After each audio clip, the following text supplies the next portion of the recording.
The shower. Y'all don't understand what you're missing. This is free. Nobody can tell you you're taking too long. You're wasting the water. Wow, get it. Oh, honey, come join me, lady. Oh my God. Oh.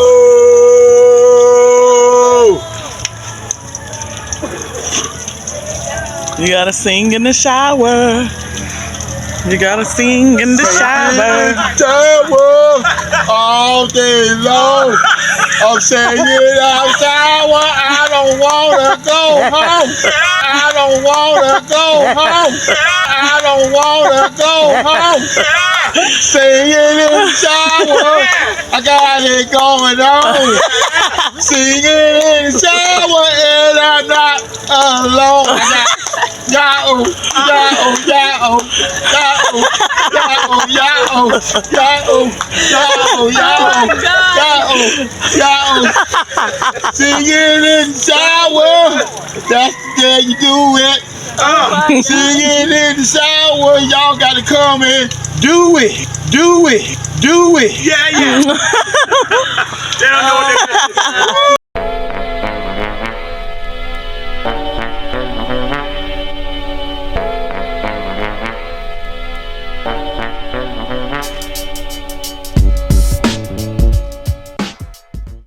Shalom, shalom, Maspakate.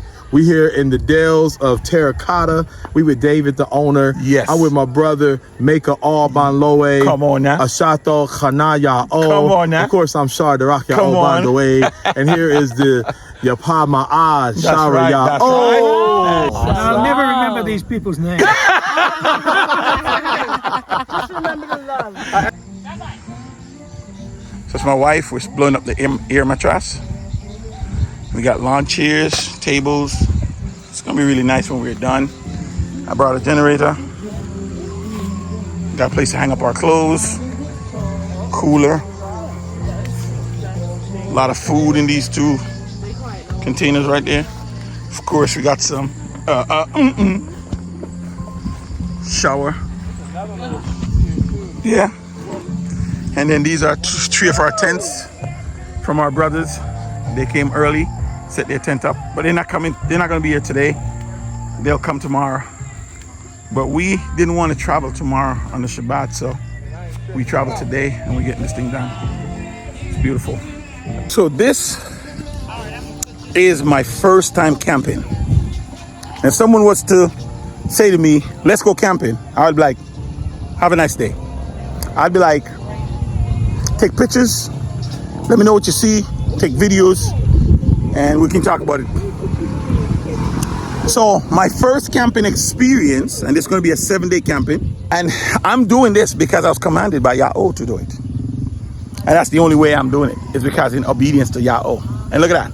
So we got our tent going, and of course the Shar and Shara Yahweh.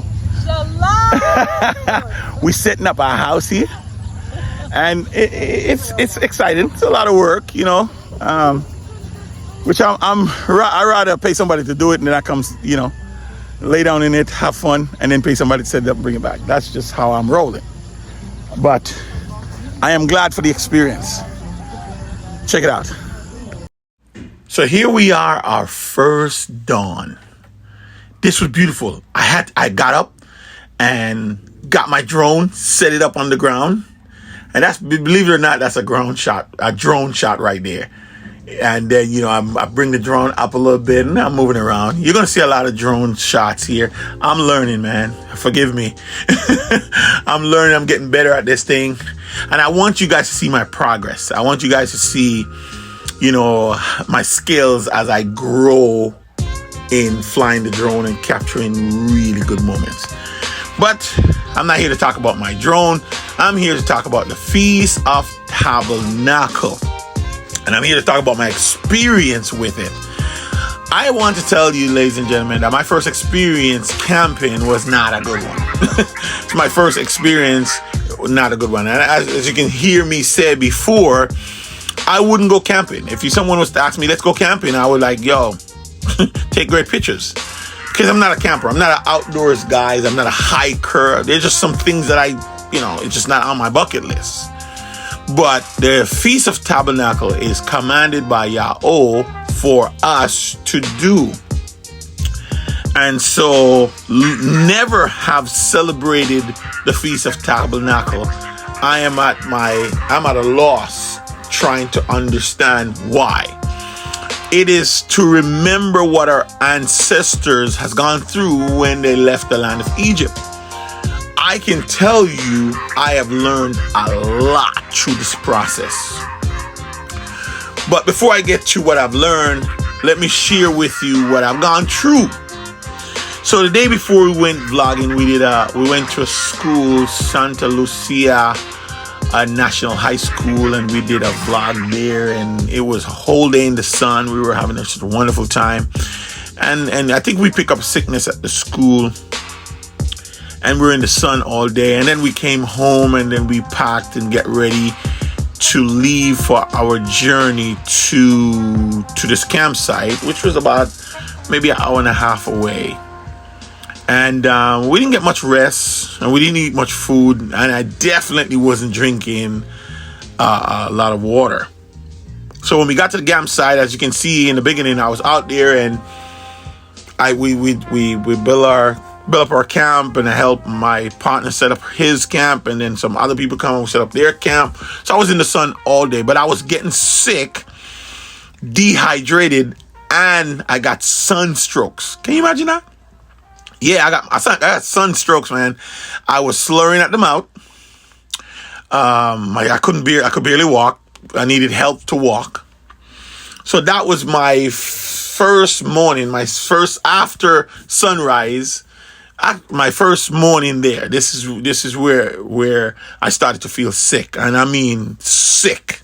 I've never been sick like that before, and I don't really get sick, Maybe a cold or a flu here and there, once a year, but I've never really get sick. I don't get sick like that, where I'm like bedridden or I have to be in bed or something like that. But let me tell you, for the whole 7 days, I was sick, dehydrated. Thank God, thank Yahweh, there was a doctor on site, and he was checking up on me, and everybody was praying for me. But I was really bad. It was so bad that even right now, a couple of my fingers are still numb from that whole experience. So, and it rained. It rained hard every day. The first day is the only day when we got there where it didn't rain. And I prayed for that. I asked Yahweh, I said, please don't let the rain come until everybody set up their camps. See what I said? Please don't let the rain come until everybody set up their camps. Well, after people set up their camps, the rain did come. And it came every single day after that. So the experience was not a great experience given for me and my family. My whole family got sick. My wife was sick. My daughter got sick. And we were all sharing a tent together. It was bad. It was really, really bad for us. But the experience of the understanding of why we did what we did was great.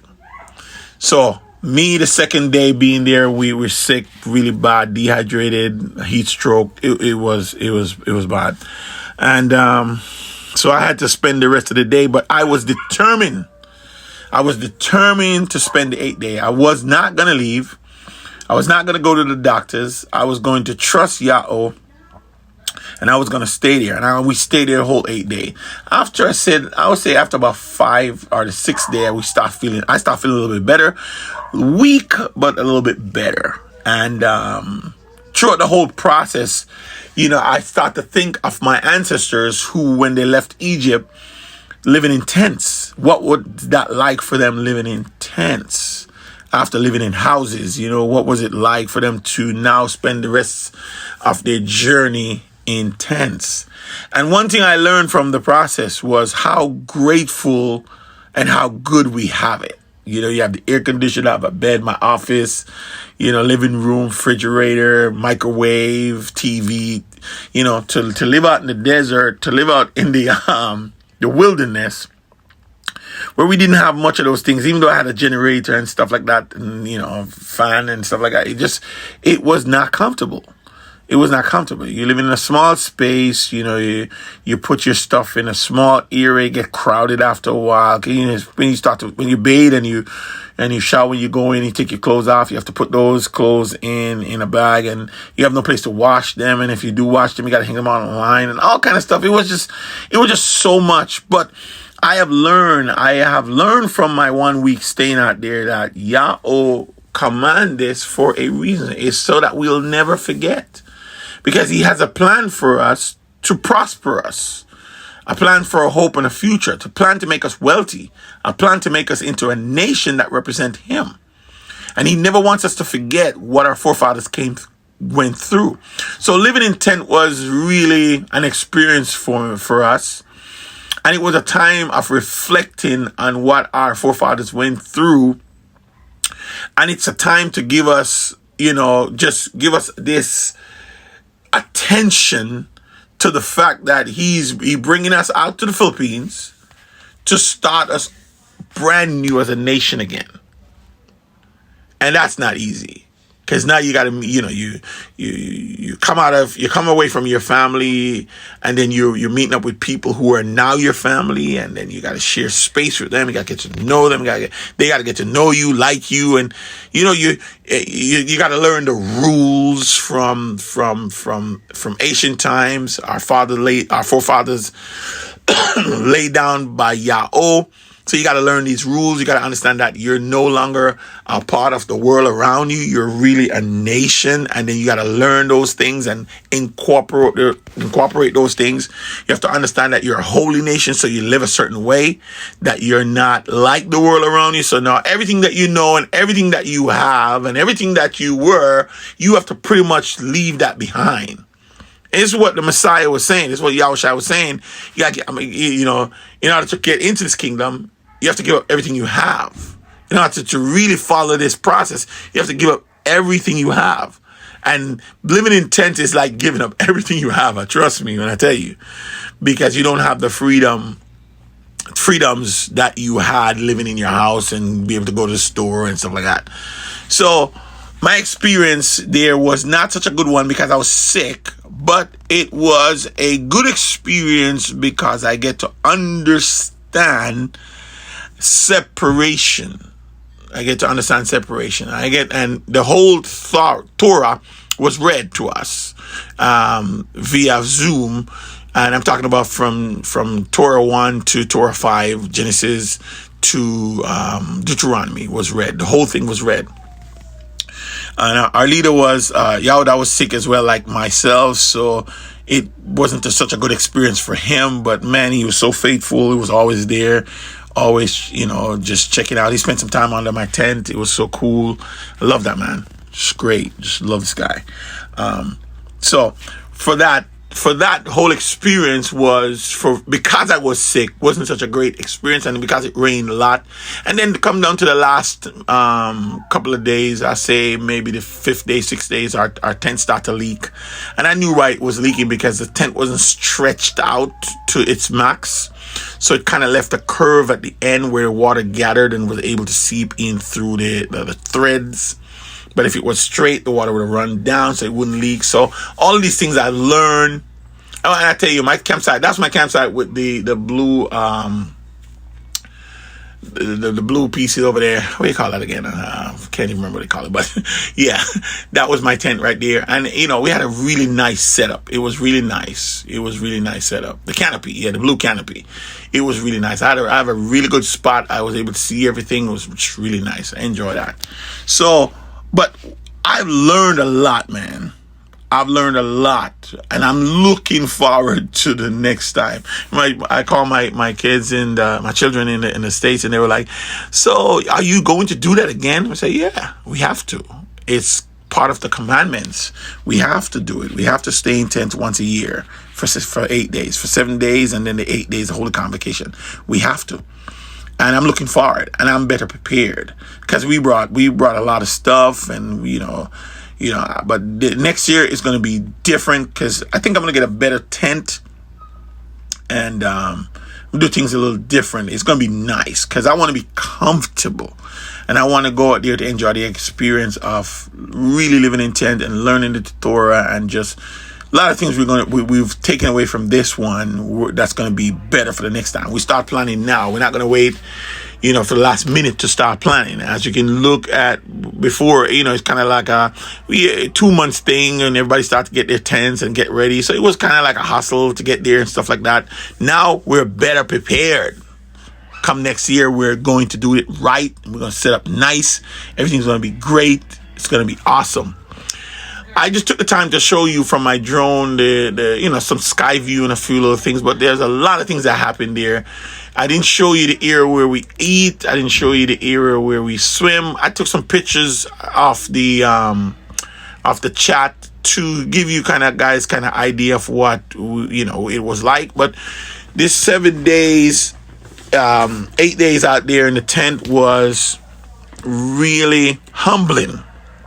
It was really humbling because it teaches us something. It's Yahweh's way of reminding us never to forget where he's taking us from.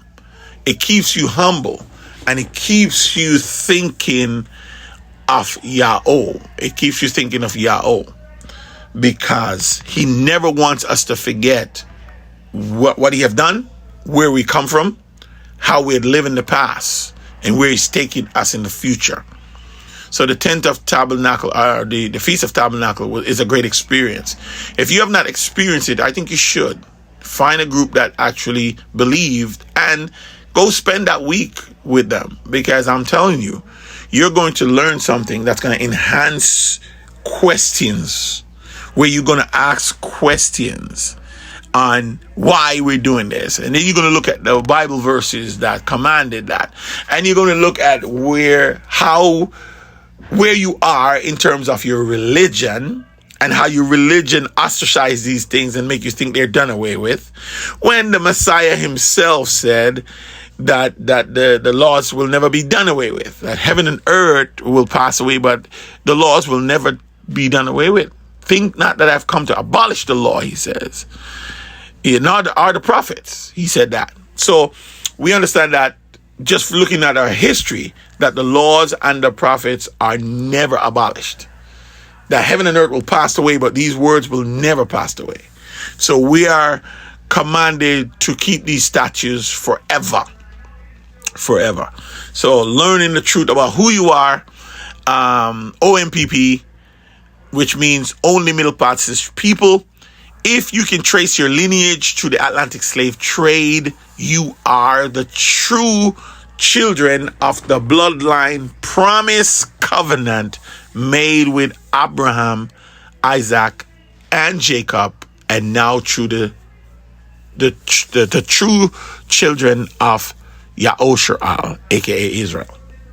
You are the bloodline. You are that bloodline. And you must understand that. And here's why. Because you fulfill the Torah in Deuteronomy 28:15-68. You have been enslaved 400 years. And that's a promise made to Abraham before he had children. You were brought by ships, and you were scattered throughout all the nation. These are 3 clues and 3 signs that identify the children of Yahushua to the letter.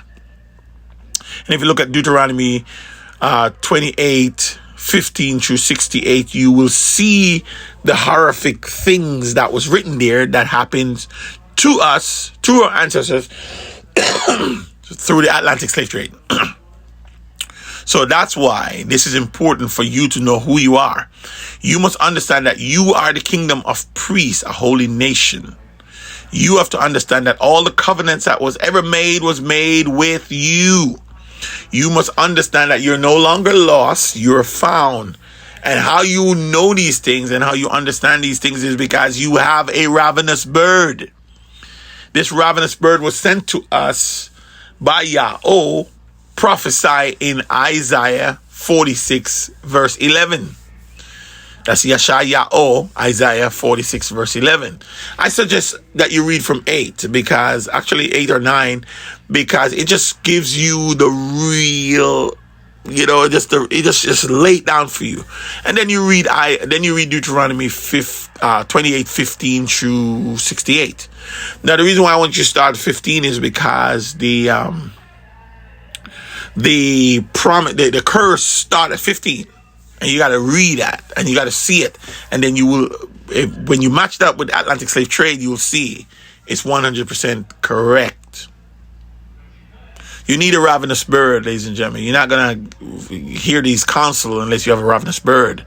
Because the ravenous bird is going to execute the counsel, the hidden message that was hidden from the world. You see, in Daniel 2, in Daniel 12, it tells us that the word was hidden, and none of the wicked shall understand it. Only the wise. And the wise man need a ravenous bird.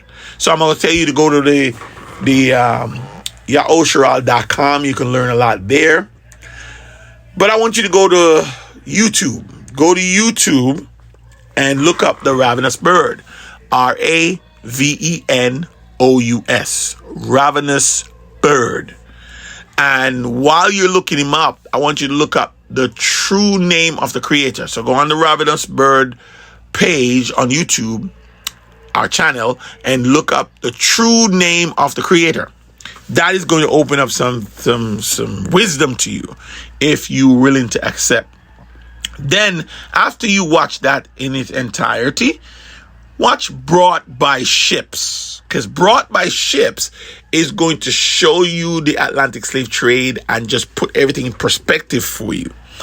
After you do that, then go to Keep Silent Before Me Islands. These three episodes, if they don't bring you to a full understanding, I don't know what's going to do it. But I want you to go check that out. So, until next time, until the next event, until the next command being fulfilled, for those who understand that you are OMPP and you can chase your lineage to the Atlantic slave trade, that you are the true sons and daughters of the promise covenant made with Abraham.